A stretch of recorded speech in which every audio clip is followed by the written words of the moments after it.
آج ہم مینار پاکستان میں موجود ہیں۔ یہ وہ جگہ ہے جہاں قرارداد پاکستان پیش کی گئی اور اس وطن کی بنیاد رکھتے وقت اس بات کو مدنظر رکھا گیا کہ اس کی بنیاد لا الہ الا اللہ محمد رسول اللہ پر رکھی گئی۔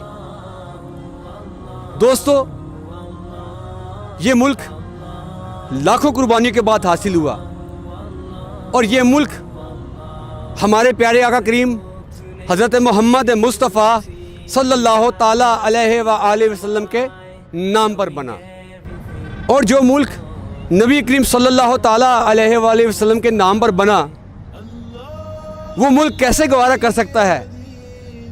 وہاں کی غیور عوام کیسے گوارا کر سکتی ہے کہ آپ کی شان میں کوئی گستاخی کی جائے؟ جبکہ اللہ کریم قرآن مجید فرقان حمید میں واضح فرماتے ہیں وَرَفَعْنَا لَكَ ذِكْرَكَ، اور ہم نے آپ کے ذکر کو بلند کر دیا۔ دوستو، ایک دفعہ فرشتہ جبرائیل ہمارے پیارے آقا کریم صلی اللہ تعالیٰ علیہ وسلم کے پاس تشریف لائے اور کہا، اے اللہ کے پیارے نبی، آج اللہ نے آپ کے نام کو بلند کر دیا۔ آج اللہ نے اپنے نام کے ساتھ آپ کا نام آسمانوں پر لکھ دیا، لا الہ الا اللہ محمد رسول اللہ۔ اور اللہ نے ایسا کیوں کیا؟ اللہ تعالیٰ آپ کی شان دکھانا چاہتے ہیں تمام کائنات کی ہر شے کو، جن و بشر کو، کہ آپ کی شان کیا ہے۔ تو دوستو، میرے کہنے کا مقصد یہ ہے کہ جس نبی کریم صلی اللہ تعالیٰ علیہ وآلہ وسلم کی شان اللہ تعالیٰ خود بیان کر رہا ہے، وہ شان کبھی کم نہ ہوئی ہے نہ ہوگی۔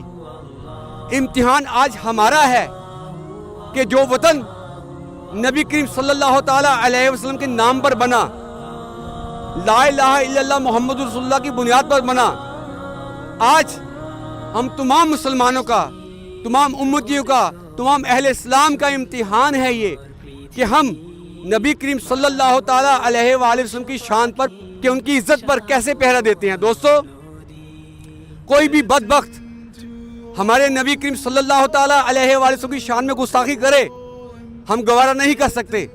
آج تک آپ دیکھیں، کیا کبھی کسی مسلمان نے کسی کا دل دکھایا؟ کیا کبھی کسی مسلمان نے کسی گرجا گھر کو، کسی مندر کو، کسی بھی برادری کو نقصان دیا؟ نہیں دیا۔ جب بھی نقصان کرتے ہیں یہ یہود، یہ کفار، یہ مسلمانوں کو نقصان کرتے ہیں، یہ مسلمانوں کی دل آزاری کرتے ہیں۔ فرانس کے لوگوں نے حکومتی سطح پر آپ سرکار مصطفیٰ صلی اللہ تعالیٰ علیہ وآلہ وسلم کے گستاخانہ خاکے پیش کیے۔ ہونا تو یہی چاہیے تھا کہ ہر مسلمان ملک، کوئی بھی مسلمان ملک جو کلمہ گو ہے، جو اپنے نبی سے محبت کرتا ہے، اسی وقت بائیکاٹ کر دیتا، فرانس کے سفیر کو فوری نکال دیتا، مگر ایسا نہیں ہوا۔ پتہ نہیں ہم کس چیز سے ڈرتے ہیں۔ اگر مسلمان یہ ڈرنا چھوڑ دیں، کفار کی آنکھوں میں آنکھیں ڈال کر دیکھیں، انشاءاللہ مسلمانوں کو عزت ملے گی، دنیا میں بھی اور آخرت میں بھی۔ ہمارے پیارے آقا کریم صلی اللہ تعالیٰ علیہ وآلہ وسلم کو ہمیشہ امت کی فکر رہی۔ آپ ہمیشہ امت کے لیے روتے رہے، اور آپ جب دنیا سے پردہ فرما رہے تھے، اس وقت بھی آپ کو صرف ایک ہی فکر تھی امت کی، کہ میرے بعد میری امت کا کیا ہوگا۔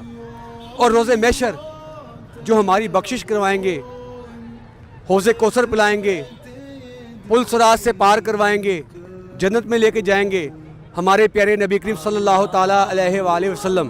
دوستو، جب بھی کوئی ہمارے نبی کی شان میں گستاخی کرے، آپ ضرور نکلا کرے، کیا پتہ یہی بات ہماری بخشش کا ذریعہ بن جائے۔ اسی کے ساتھ مجھے اجازت دیں، ہمیشہ سچ بولیں اور حق بولیں۔ اللہ نگہبان۔